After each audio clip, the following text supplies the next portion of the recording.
Very good evening and welcome into the Reading Fightin Phil's pregame show on the Phil's Broadcast Network. Jake Starr, Bob McCool, the man in the middle, the skipper of the Fightin Phil's, manager Pedrique, coming off a 9-8 victory last night. Come from behind victory thanks to a 3-run home run from Carson Taylor. Had about 24 hours to digest yesterday's game. Just first night back in baseball town. How was it?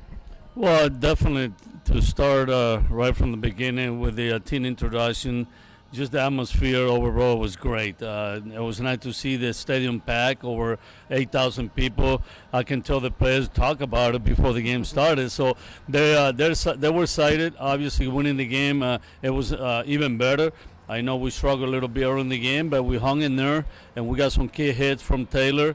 Robert Moore got a couple of good hits. So overall, it was a great team effort. Ultimately, the bullpen locks it down at the end, and maybe the guy who gets lost in all of that was Connor Ash, who really turned in a good outing for you, gave you a couple of lengthy innings early on. Yes, that's what we were looking for from him. Just give us some length.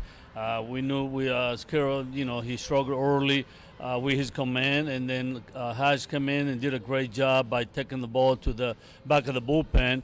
And we threw, I think the last 3 innings, we threw some zero, put some zero on the board and gave the offense a chance to do the job and score some runs. And we talked last year a lot about late in games and just finding a way to pull games out, whether it's come back offensively or it's, find ways to secure a save out of the bullpen. Last night, all those things came together. You come from behind.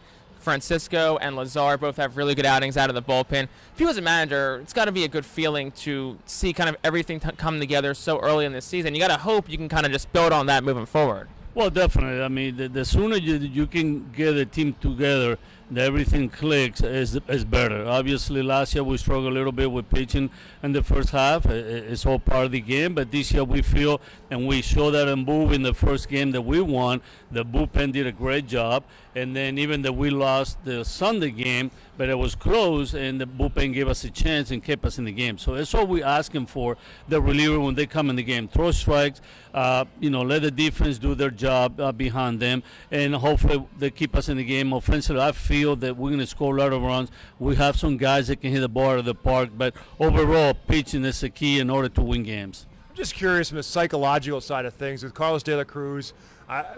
He's a guy who's going to put some pressure on himself, I think, because of his own expectations. And then last night he comes up in a couple of spots where he didn't come through.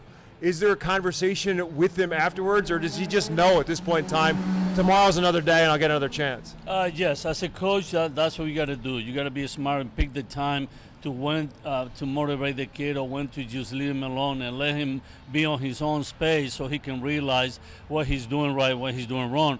Obviously, once you see the kid is frustrating, and you can see read the body language, and then that's as a coach you jump in.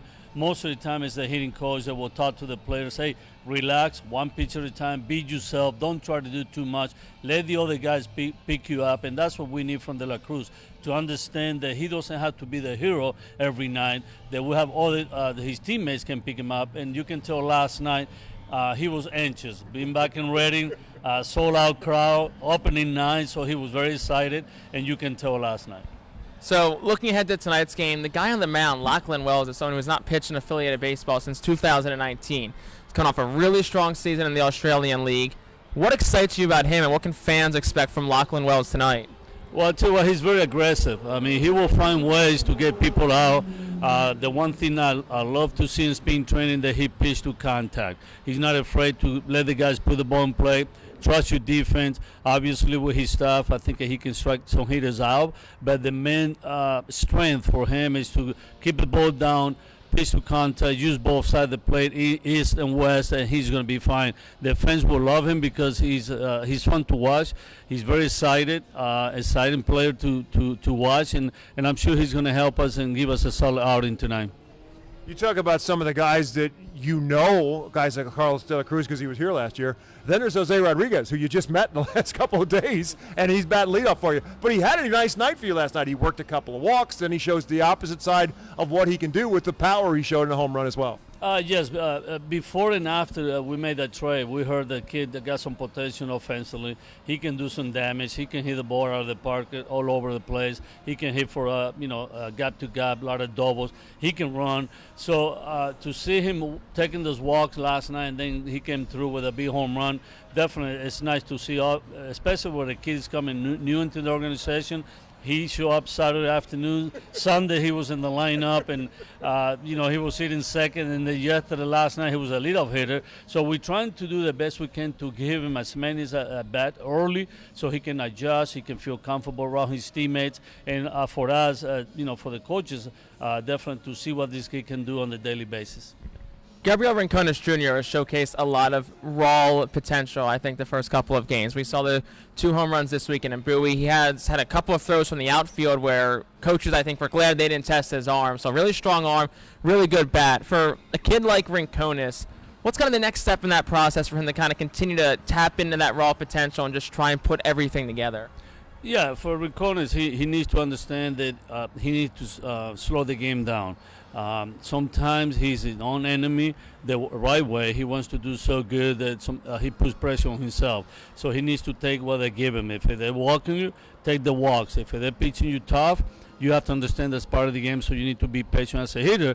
Take your walks. He can run. He will steal a lot of bases. So he's in the process trying to understand what type of hitter he is now and the type of hitter he can be in the future. Definitely, this kid has a lot of potential.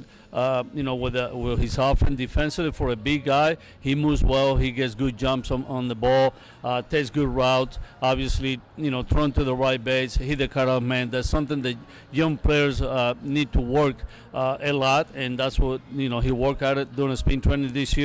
And that's the one area I feel like he needs to be consistent with. But overall, this kid, got a lot of tools. Let they go to you. Oh, you're going back to me? Okay. One more for you, Al, as we kind of look forward through things here. We're 4 games in. It's been a very limited sample size, but I think a lot of people kind of can describe this group.